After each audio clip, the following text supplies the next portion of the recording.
하는 길로 아들을, 딸을 이끌어가는 거? 그건 사랑이 아닙니다. 그건 사랑이 아닙니다. 하나님을 사랑한다고 하면서 내 뜻대로 하나님을 믿는 거? 그거 하나님 사랑 아닙니다.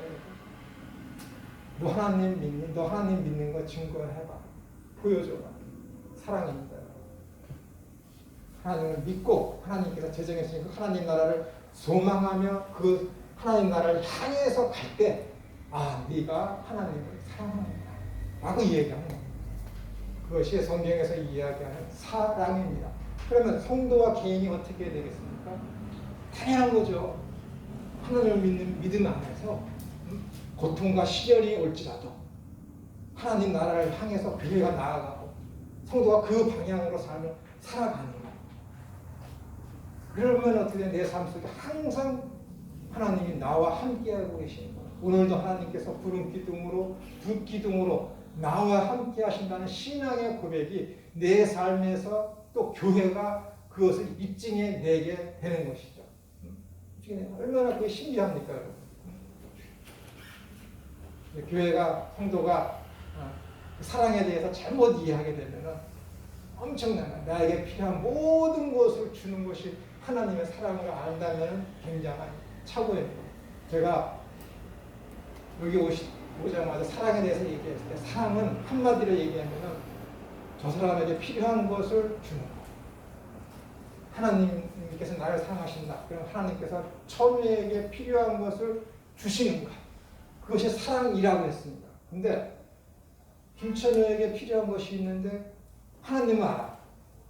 저것이 그에게 필요한 것을 저가 요구하는데 저게 해가 될지 유익이 될지 하나님은 아시고 전지하시고 전능하신 하나님이시기 때문에 그러니까는 이 현 시점에 있어서 그것이 A라는 어떤 소원이 나한테 유익할 것 같지만은 하나님이 봤을 때는 저 A라는 것을 천우에게 주면은 천우라는 저 인간에게는 그 A라는 물건을 받음으로 말미암아 거룩하고 흠이 없는 자를 만들어감에 있어서 유익이 되지 않으면 하나님은 주시지 않습니다. 나는 필요한 것 같지만 하나님이 보셨을 때는 이건 너한테 불필요해. 너한테 해가 돼. 라는 건 안 주시죠. 안 주십니다. 그렇기 때문에 지금 잠깐 말씀드렸지만 고난, 자비, 사랑, 교회와 하나님과의 관계, 성도와 하나님과의 관계 이런 것들을 여러분 성경적으로 후속사적으로 여러분들이 개념을 명확하게 갖고 계셔야 됩니다. 그래야 흔들림이 없죠. 성경 1.2절이라도 한 오류도 없습니다. 제가 마태복음을 이렇게 보면서 참 슬픈 일이 있어요. 뭐냐면은 2장을 딱 읽는데 누가복음 2장하고 같이 이렇게 오버랩되면서 읽는데 예수님이 이 땅에 오셨을 때 아기로 오셨을 때 동정역에서 태어났는데 어떻게 천사가 그 요셉의 꿈에만 현몽해서 예수님만 피신시키고 수천 명의 2살 아래의 아기들을 다 죽게 하셨습니다. 하나님 참 대단하시다. 무자비하시다. 근데 자비가 그러냐? 남은 하나님 보고 무자비하다. 도덕성이 결여됐다. 깡패다. 돌처럼. 돌이 얘기한 대로. 그렇게 그 사건을 보고 이야기합니다. 구속사를 이루시기 위해서 하나님께서 어쩔 수 없는 행위였죠. 근데 보십시오. 예수님에 대해서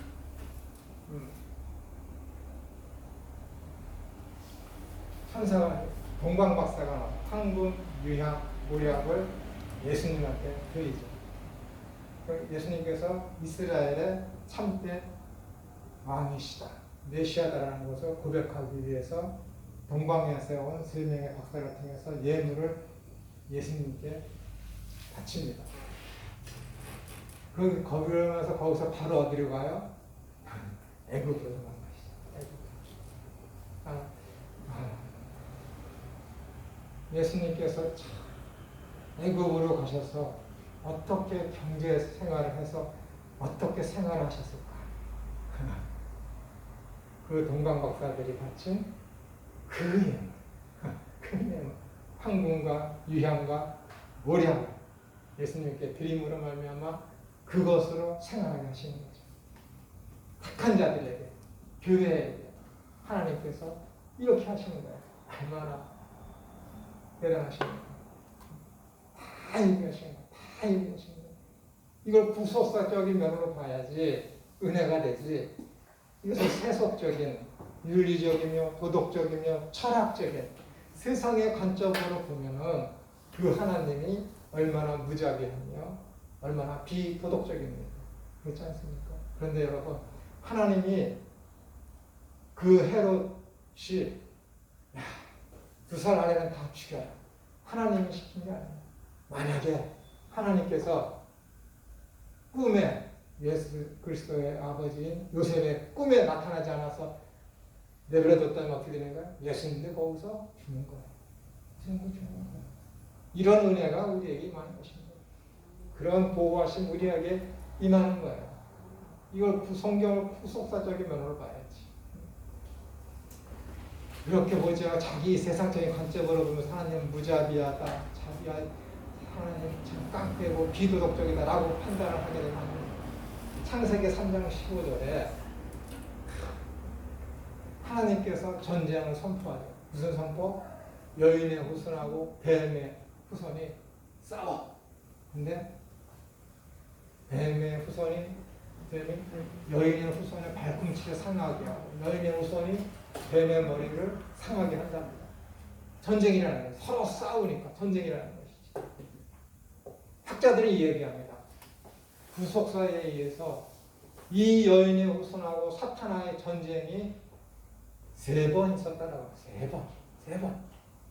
첫 번째 전쟁은 애굽에서 나올 때의 전쟁이고, 두 번째 전쟁은 에스더에서 모르드게와 하만의 그런 아말렉 사람이잖아요. 그 전쟁이고, 세 번째 전쟁은 오늘 말씀드렸던 마태복음 2장과 누가복음 2장에 있는 헤롯이 2살 안에 있는 모든 아기들을 다 죽이라 하는 그 전쟁. 그 전쟁이에요. 어떻게든지 창세기 3장 15절에서 예언되었던 그 여인의 후손이 오면은 뱀의 머리를 상처나게 죽인다는 거잖아요.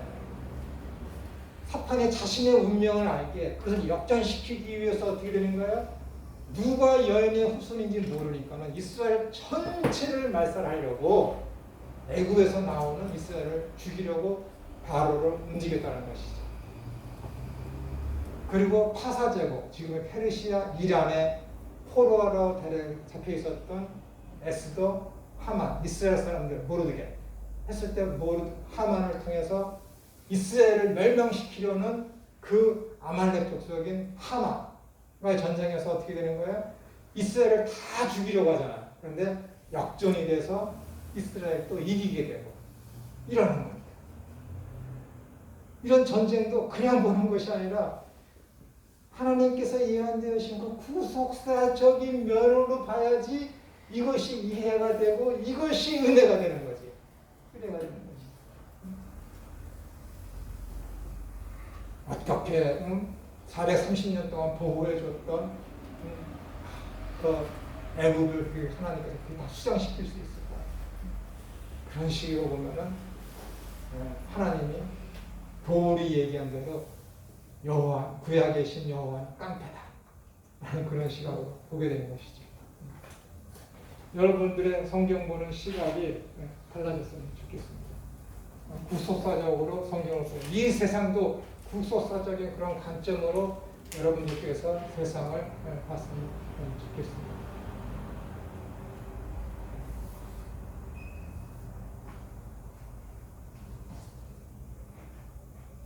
예수님을 향해서 사람들이 같은 단어를 씁니다. 나사렛의 예수요.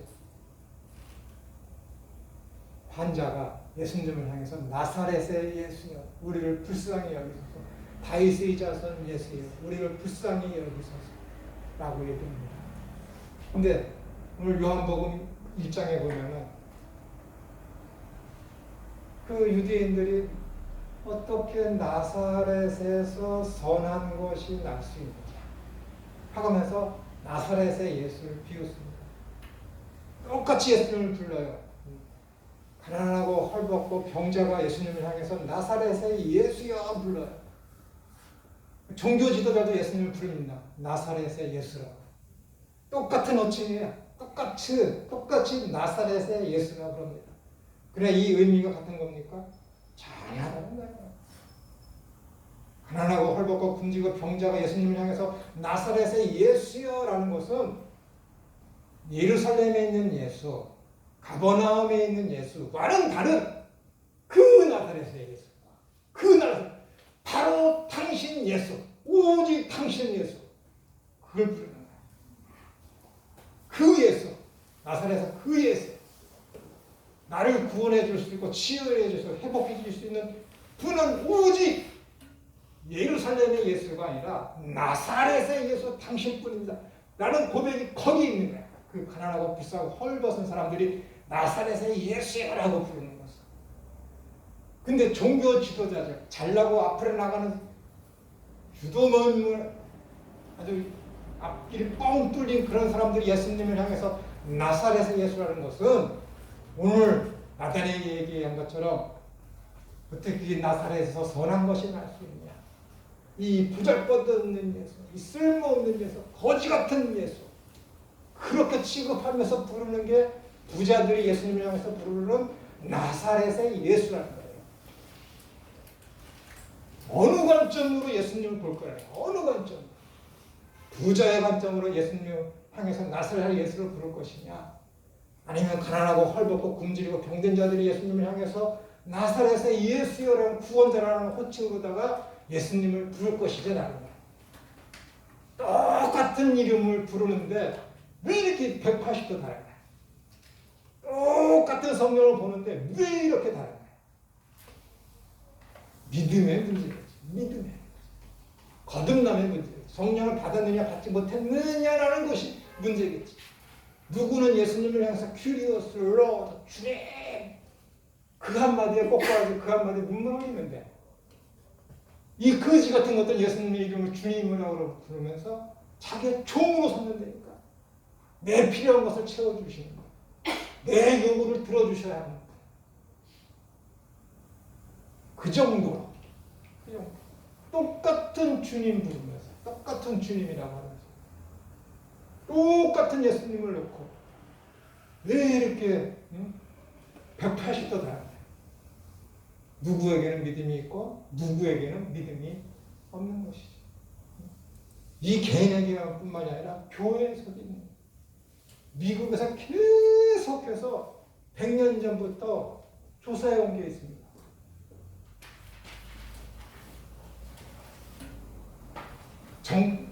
교회에 새로 유입되는 새신자의 정점을 딱 찍었다고 치고 이 시기부터 교회에 새로 유입되는 사람이 얼마나 가감될까, 많아지고 적어질까 했을 때 1920 몇 년도가 최정점이었습니다. 거기가 100이라고 치면 지금은 50이에요. 50 교회에 새로 들어오는 사람이 그 100년 동안에 반으로 깎인 거예요. 반. 나가는 사람은 어떻게 되는지 알아요? 그 이상입니다. 북유럽 사람들한테 물어봤어요. 당신 교회 다니는 그리스도인입니까? 그러면 100%가 그리스도예요. 거의 100%가 그리스도예요. 예수님 믿으세요? 아니요. 성경 말씀 믿으십니까? 아니요. 87%가 예수님을 안 믿어요. 성경 말씀 안 믿습니다. 근데 기독교인이에요? 네. 지금 유럽, 북유럽 사람들이 가지고 있는 신앙관입니다. 자기는 그리스도인이다 라고 하는데 87%가 예수님 안 믿어요. 하나님, 성경을 하나님의 말씀으로 인정하지 못합니다. 그러면서 머릿속에 뭐예요? 그리스도인이라고 생각해요. 모순적으로 문학, 문화에 휩쓸려서 기독교 문화잖아요. 유럽이. 그 문화가 기독교적이니까 자신들이 그리스도인인 줄 알고 착각하고 있는 거예요. 다른 종교에도 구원이 있다고 믿습니까? 아니요. 구원 자체가 없어요. 구원을 부정하는 거예요. 인간 스스로 할 수 있다는 거죠. 그러면서 그리스도인이라고 생각합니다. 이 사상이 물밀듯이 들어옵니다. 미국 가르치고 우리나라 가르치고.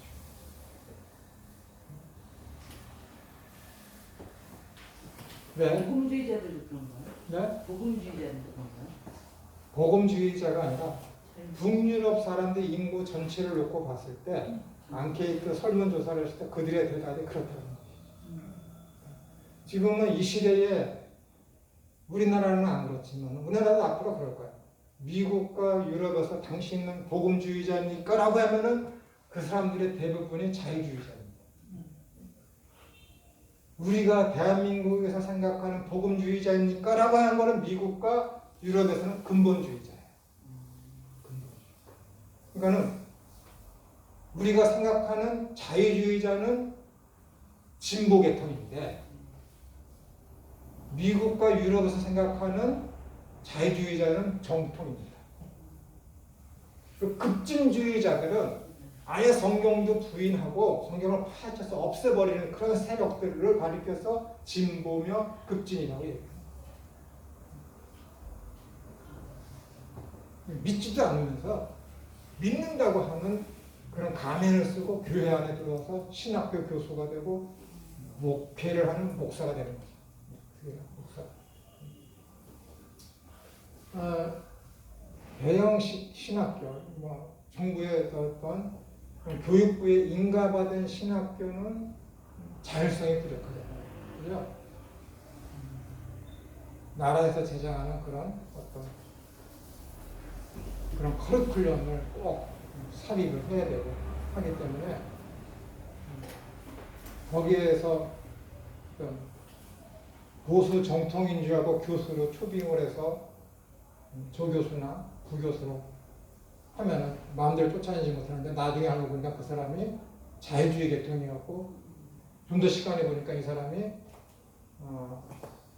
어떤 성소수자를 그쪽 편에 있어서 동성애를 옹호하는 자였어요. 그럼 쫓아내지 못합니다. 호주와 뉴질랜드에서는 어느 목회자가 동성애에 대해서 비판을 해갖고 5억이라는 상당의 벌금을 추징당했죠. 그래서 그 사람은 계속해서 하겠다고 그렇게 하지 않습니까? 그것이 이제 미국하고 우리나라도 곧 그렇게 될 거예요. 성소수자를 옹호하는 시장들이나 여러 어떤 관계기관에 있는 사람들이 사람들이 죽고 사는 문제는 그렇지만 죽거나 낙마하고 하는 거는 그냥 속으로 웃고 있습니다. 그런 사람들 죽은 거 아주 잘 죽었다. 속으로 웃고 있고 이걸 교회 밖에서 얘기하면은 기독교인들 저 무자비하다 또 하기 때문에 말은 못하지만은 그렇게 하고 있습니다. 그러니까 여러분 성경을 보실 때 조금 전에 말씀드렸지만 같은 호칭 나사렛의 예수요. 그 의미에 대해서 어느 의미를 가지고 어떤 신앙을 가지고 어떤 태도를 가지고 어떤 마음을 가지고 예수님을 향해서 그 호칭을 사용하느냐는 여러분 생명의 문제입니다. 생명의 문제. 똑같이 나사렛의 예수라고 하지만은 바리새인과 사두개인이나 율법사들은 예수님을 향해서 거지 새끼, 창녀와 세리들과 먹는 죄인 그런 식으로다가 예수님을 향해서 나사렛의 예수다 라고 하는 거예요. 요세푸스가 쓴 역사서에 보면 예수님 당시에 예수님이라는 이름이 겉으로 드러난 거 누구나 부르면 예수 그러면 그 사람 알 수 있는 정도의 예수라는 이름을 가진 사람이 7명 있었다고 합니다. 7명. 그러니까 그 당시에 예수 그러면 누구 예수인지 몰라요. 예루살렘에 사는 예수인지 가버나움에 사는 예수인지 나사렛에 사는 예수인지 모르는 거예요. 그러니까 나사렛의 예수라고 그래요. 가룟 유다, 유다라는 이름이 엄청 많아. 예수님을 판자 가룟 유다는 뭐예요? 가룟 출신의 유다. 그렇게 되는 거예요. 구분하기 위해서 그 지역 이름을 부르는 것이죠. 지금은 예수 하면은 그냥 우리가 믿는 하나님의 아들 예수 그리스도를 예수라고 하지만은 예수님 당시에는 최소한 7명의 유명인의 예수라는 이름이 있었기 때문에 나사렛의 예수 그러면은 그렇게 해야지. 아, 그 요셉의 아들 예수. 그렇게 되는 것입니다. 근데 그 나사렛의 예수가 예수님의 타이틀이 됐어요. 근데 부자들과 그 관원들과 종교 지도자들은 예수님을 무시하고 깔보고 거짓 취급하기 위해서 부르는 호칭이 나사렛의 예수였어요. 근데 가난하고 헐벗고 굶주리고 병든 자들은 예수님을 향해서 나사렛의 예수 했을 때는 뭐라고 부르는 거라고요? 구원자 예수. 오직 당신만이 나에게 호의를 베풀 수 있는 분이십니다. 라는 그 고백이 가난하고 헐벗고 굶주리고 병든 자들이 예수님을 향해서 나사렛의 예수님이라는 그 타이틀로다가 예수님을 사용했다는 것이죠. 똑같은 단어인데도 이렇게 완전히 다릅니다. 여러분도 다를 수 있어요. 있는 것 같지만 있지 않아요. 진짜인 것 같지만 진짜가 아니에요. 좋아서 여기 있는 것 같지만 어쩌면 내가 옥토가 아니라 가시덤불에 있는 나 자신일 수도 있습니다. 근데 그것을 판가를 하는 게 뭐라고요? 사랑이라는 거예요. 사랑. 하나님 나라에는 먹는 것과 마시는 것이 아니에요. 먹는 것과 마시는 것은 세상의 사람에게 반드시 필요한 대표성을 띈 것입니다. 세상을 더 사랑하는 거예요. 그러나 하나님 나라는 뭐예요? 오직 사랑, 하나님 대해서 그 사랑으로 나타나는 뭐예요? 희락과 화평과 그 있잖아요. 로마서 14장에 있는 13장에 있는 그 말씀. 10절인가요? 그 말씀. 그것으로 대표되는 것입니다. 그래서 정말로 하나님을 사랑하는 자는 하나님의 뜻에 맞춰서 내가 삶을 살아요. 하나님을 사랑하는 자는 그의 계명을 지키게 수밖에 없는 존재가 되는 것입니다. 그것이 성도가 해야 될 일이고 교회가 해야 될 일입니다. 그 본무입니다. 본무. 그래서 지금 저희가 교회의 증표에 대해서 했을 때 지금 말씀에 대해서 교회의 첫 번째 증표는 말씀이다 라고 우리가 지금 살펴보고 있습니다. 근데 이 말씀을 어떻게 봐야 되냐면 구속사적인 관점으로 이 말씀을 봐야지 성경을 하나님 말씀대로 바르게 이해할 수 있습니다. 구속사적인 34 첫 번째 할 차례죠? 그죠? 34쪽 첫째. 사도신경에 고백된 내용을 그대로 믿고 전파해야 합니다. 우리가 믿어야 할 기본적인 내용들을 가장 단순한 형태로 고백하고 있는 것이 사도신경입니다.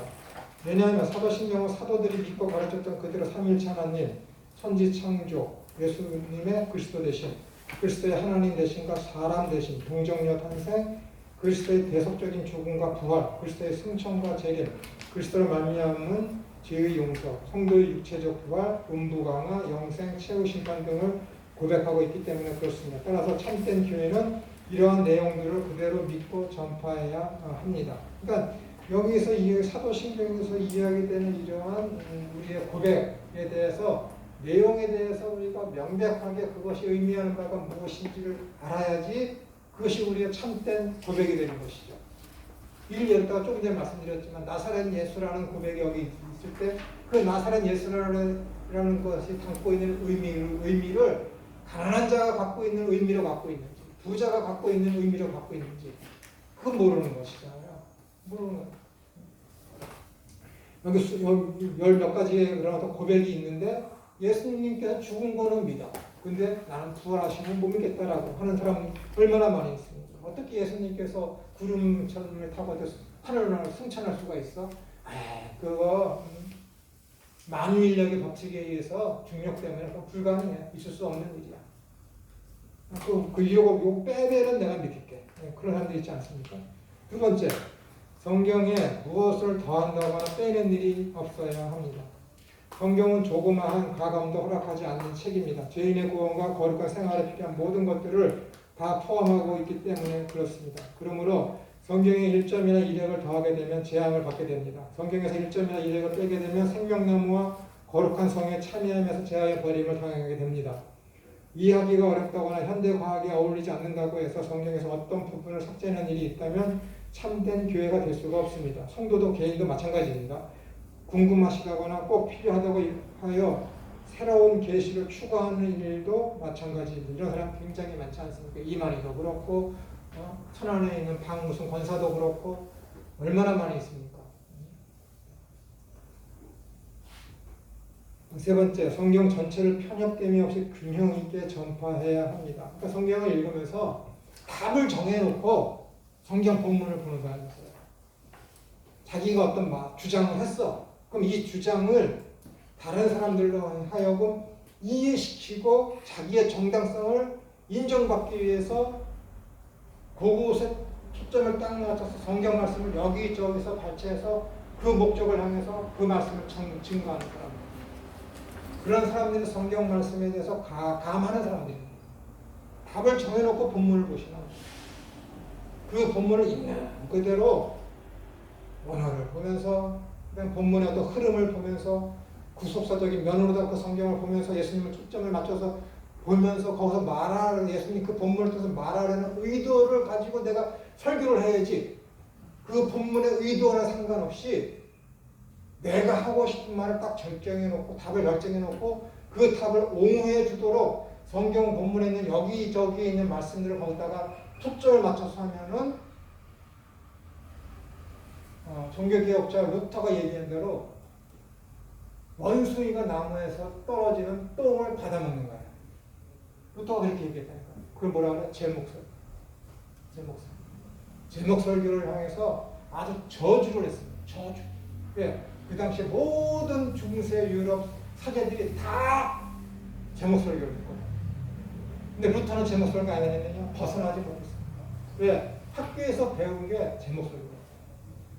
자기 자신 제목설교를 그렇게 비판하고 원숭이가 자기가 싼똥을 나무에서 쌓아서 싼똥을 내려서 자기가 받아먹는 거라고 그렇게 그냥 저주스럽게 그냥 비판했는데 자기 자신도 거기에서 벗어나지 못했어요.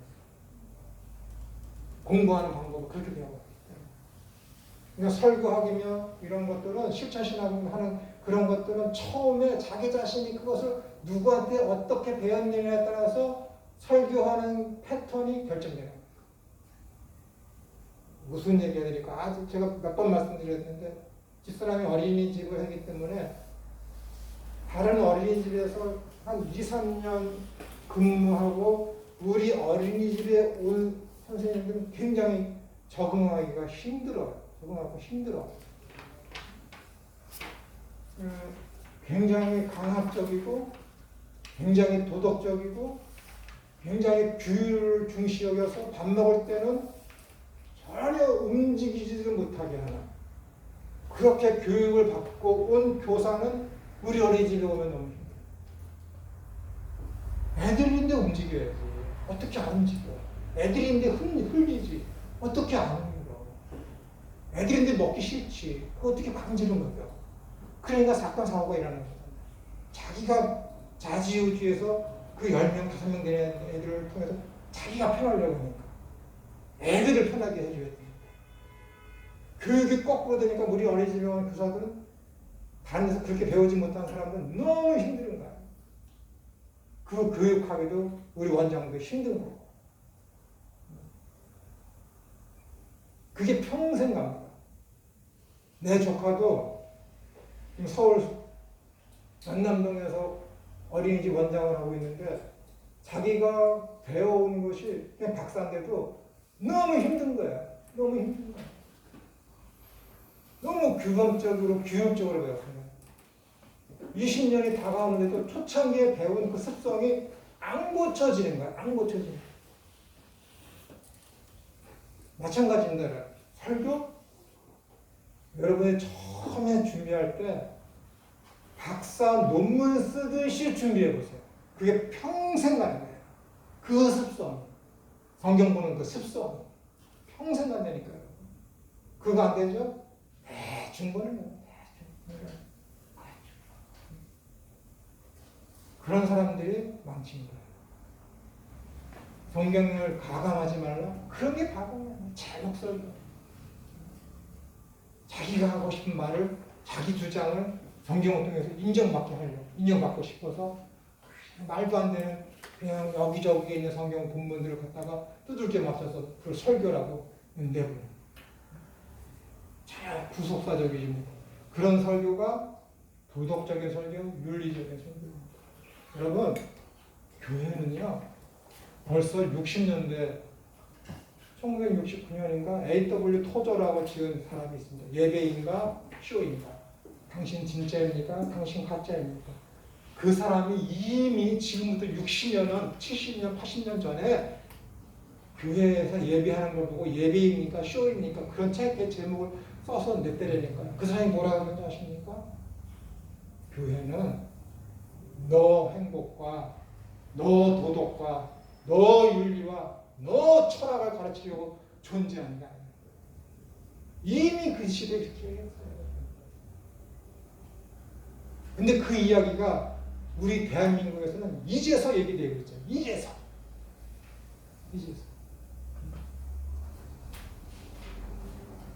교회에서 찬양하고 하는 그런 것들이 진짜 하나님의 영광을 드러내기 위해서 감사해서 하는 것인지 아니면 내 만족을 위해서 하는 것인지를 내가 주님하고 기도하고 열려서 하는 그런 기도하는 그런 것들이 내 감정 폭발시켜서 나의 만족을 위해서 하는 것인지 정말로 하나님을 경외하고 그분의 나라가 임하기를 원해서 그분의 뜻이 이루어지기를 위해서 하는 기도인지